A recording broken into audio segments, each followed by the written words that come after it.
Hey all stars, what's up and welcome back to the channel. Welcome to a bonus video. Today we're diving into the most talked about looks from the 2025 Met Gala. The theme, super fine. I love this year's theme because it's all about tailoring Black style, a celebration of Black dandyism, the art of tailoring, and I'm here for it. But not everyone got the memo, so we're playing a little game, darling. And it's all about who nailed it. So we're playing a little game. If you nail the theme, you get to go through the right door. And if you didn't, well, as Queen Bey so eloquently put it, you will be going to the left, the left, the left. Without further ado, let's get into the video. First up, Lauryn Hill. She made her Met Gala debut in this beautiful yellow ensemble by Ghanaian designer Jude Donoff. I hope I'm saying that right. She truly embraced the theme, elegance, cultural significance, all of that. So she's definitely going in. She's going to the right. On to the next. Okay, next we have Kim Kardashian in Chrome Hearts. She wore this beautiful crocodile pattern. I think it's real croc, if I'm correct. Matching set down to the hat. While the outfit was bold, it didn't align with the themes focused on tailoring and Black style heritage. And also, if you saw the video or you saw her live on the red carpet, you could tell she was quite uncomfortable. It was hard for her to walk in. She kept on adjusting the bustier. Hence, she got to go to the left. On to the next. Next, we have Zendaya in custom Louis Vuitton. This three-piece white suit, perfection. It paid true homage to the theme, to the zoot suit era, and embodying the essence of Black dandyism. She nailed it. She's definitely going to the right. Sydney Sweeney. I think she is an absolutely gorgeous woman. She wore this sparkling, absolutely beautiful Miu Miu dress. If I'm correct, she is a Miu Miu ambassador. She was inspired by Kim Novak, but lacked the elements of Black dandyism and tailoring. In my opinion, she could have worn this dress anywhere. And she gets to go to the left because we got to stick on theme. And this look, although absolutely gorgeous, was not on theme. Janelle Monáe wore Thom Browne. She tends to wear Thom Browne quite often, so this was her element, this was her era. And she wore this beautiful deconstructed suit with the complete clock, Moclé, channeling the 1930s dandyism. She nailed it. Another look that was definitely one of the best dressed. She got every detail. She just killed it. She was in character. Chef's kiss. On to the next. Oh, she's going in the right. She got that. She got it. She got it down pat. On to the next. All right, so now we have Anne Hathaway in Carolina Herrera. I am a fan. Let me just say that. I am a fan of Anne Hathaway. I actually loved this look. She did that beautiful white dress shirt with the bedazzled skirt, the jewelry. The only thing is, this was giving me elevated business casual and not Black dandyism. So definitely missing that, the depth of what the theme was. Hence, even though I want her to still come to the right, she's got to go to the left. And now we have Farel Williams, also in Louis Vuitton. When I saw Pharrell's look, my mouth dropped. I saw it on the red carpet as it was going. I wasn't there live in New York, but I was watching the red carpet. I actually did a live on Instagram, which was really fun. If I had remembered, I would have done one on YouTube or just posted it, but totally forgot. I apologize. But the camera was so close up, you could see the detail. And as someone who sews and someone who's worked in luxury retail for many years, my mouth dropped just because the intricacy of the pearls, the alignment, the way it looked, that jacket was excellent. I feel like to the normal eye, it would have looked very simple, but once you go up close and personal and you see the details and you realize how intricate it is to create that pattern with pearls and how many hours it would have taken to do that hand, like the hand stitch. Definitely one of my absolute favorites. If I'm correct, they used about 100,000 pearls. 100,000 pearls. And it took about 400 hours to create that jacket. He's going all the way in. Hailey Bieber in Saint Laurent. She wore this beautiful black blazer dress situation. It was very elegant, but not quite aligned with the theme focus of black dandyism.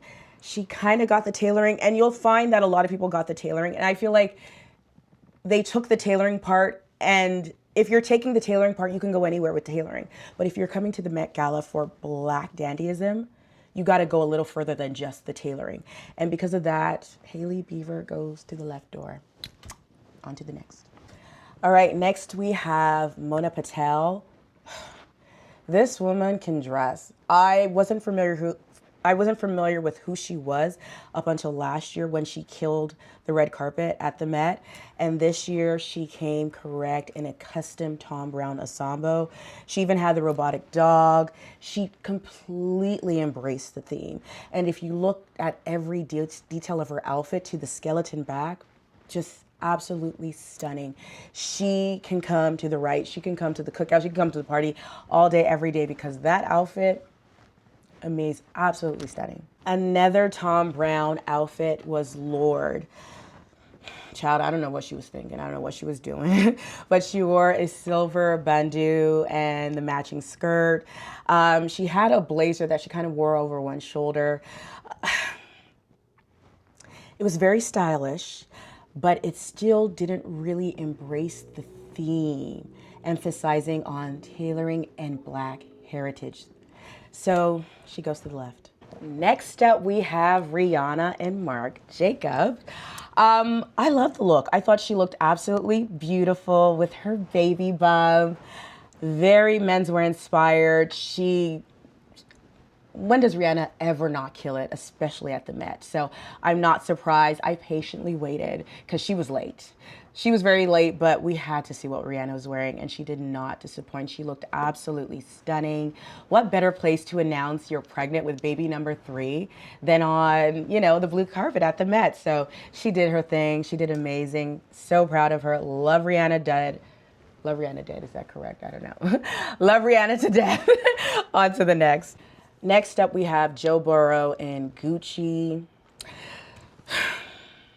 Y'all see it. The suit was baggy, first and foremost. He had the open collar. He just really missed the mark. It looked like he was just going to any regular place. This has nothing to do with tailoring. It has nothing to do with black dandyism. He looked like he was just showing up for an everyday event. So even if there was no thing, like going to the Met like this, like, what are we doing? What are we doing? He's not coming in. To the left, to the left, to the left. Next, we have Quinta Brunson in Sergio Hudson. She looked absolutely stunning in this custom ensemble by Sergio Hudson. It really embraced the idea of super fine tailoring black style. It just swallowed it all up. I love a great black and white moment. She did exceptionally well with this. I know there were a lot of black and white outfits, and when I was on live, a lot of people complained about it. But I feel like the thing we have to remember is that not everybody is coming together and saying, oh, what are you wearing? What are you wearing? And I'm sure a lot of people didn't expect everybody to run with black and white, but it is very true to the theme as well. And I feel like for the most part, everyone who did black and white did it very well. There wasn't as much color on the runway as I would have loved to see, considering it's black dandyism, but the black and white moments, for the most part, most of them did exactly what they needed to do. And Quinta, she got the memo. Next, we have Kendall Jenner in Tori Seju. If I'm correct, this is a new designer, kind of up and coming. I love the fact that she picked an up and coming designer. However, she did this beautiful gray suit jacket with the matching skirt. She looked absolutely amazing, but it was giving more corporate dandy. And it was really missing the mark of the theme and the emphasis of Black dandyism. So for that, as much as I want her to come in because she looked beautiful, she's got to go to the left. She missed the mark. Okay, so next we have ASAP Rocky. I actually really loved the look. Talking about it on the live, a few people were like, well, they wish he wore more of a jacket or whatnot. And I thought it was perfect. I thought, you know, he nailed it. The fact that he took that anorak style jacket, but it was in what looked like cashmere, because you could tell the richness of the fabric through the screen. Through imagery, you couldn't tell as much. I just thought it was genius. I love when designers take casual silhouettes or customary casual silhouettes and recreate them in more lush, more luxurious fabrics, and that's what he did. He was really inspired by Harlem, you know, embodying that modern day kind of dandy flair where it was like, I'm taking more casual pieces, but I'm elevating it, making them look very luxe, very stylish. I think he did a phenomenal job. If I'm correct, he was also a co-chair. He looked amazing on the cover of Vogue. 10 out of 10, in my opinion. If you don't agree, you can let me know, but he's all the way in. He was already in before I even mentioned it, so he was all the way through the right door. Y'all see this? Maya Hawke in Prada. What in the Red Riding Hood?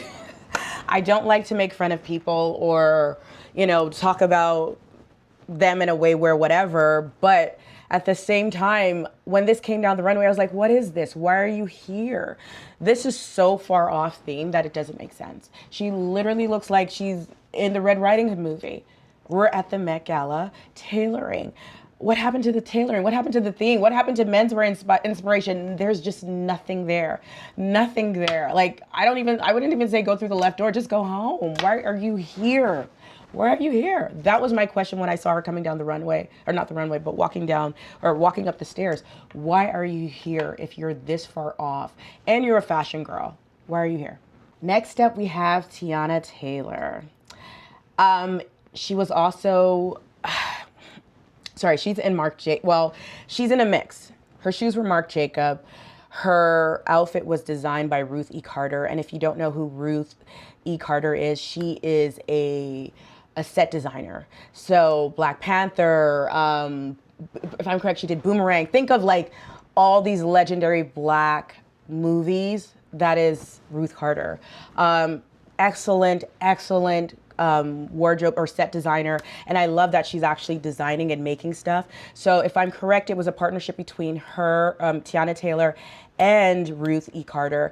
And she was very much inspired. You know, she had that Harlem Rose on her outfit and everything.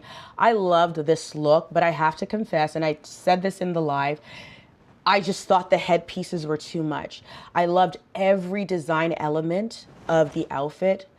I wish she did her own hair or she did something a little bit with it. I just thought it was just a lot more. And towards the end of the night, she ended up taking her hat off. And the hat was the one thing that I thought she could have done without in the outfit. Even though I know it's opulence, it's more and more. Everything else about the outfit I loved. I thought she nailed it, she killed it. She was very much on theme. If not anyone, she was probably one of the most on theme in attendance. However, I just thought she needed to remove the hat. I just kept on saying, I wish someone would just knock the hat off. And she ended up taking the hat off. So towards, you know, I wouldn't say the very end of the carpet, but she took the hat off. And when she took the hat off, I felt like there you can really see everything. So, but of course she's in. She's all the way in. I just wish she lost the hat. Next we have Sadie Think in Alexander McQueen. I felt like it looked like she was going to a funeral, but she was stylish.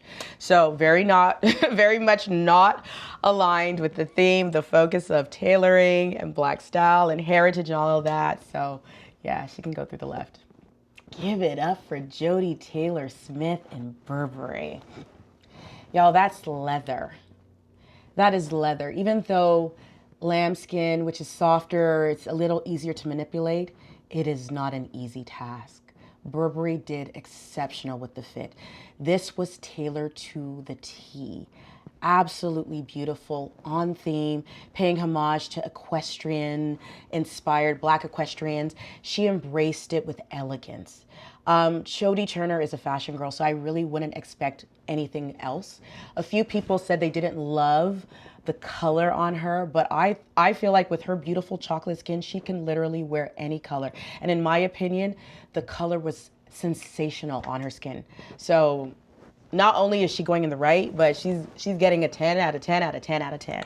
Love this look. It was excellent, well executed. Her poses, all the things. She killed it. Killed it. Now we have Jenna Otega in Balmain. You know, I saw an interview with Olivier, and he really took the tailoring aspect to heart without thinking about the dandyism or the black heritage part, because I feel like everyone he dressed, he just went with tailoring, and he left everything else out. You know, her look was absolutely gorgeous, but another example of a beautiful look that could have been worn anywhere else but to this particular theme.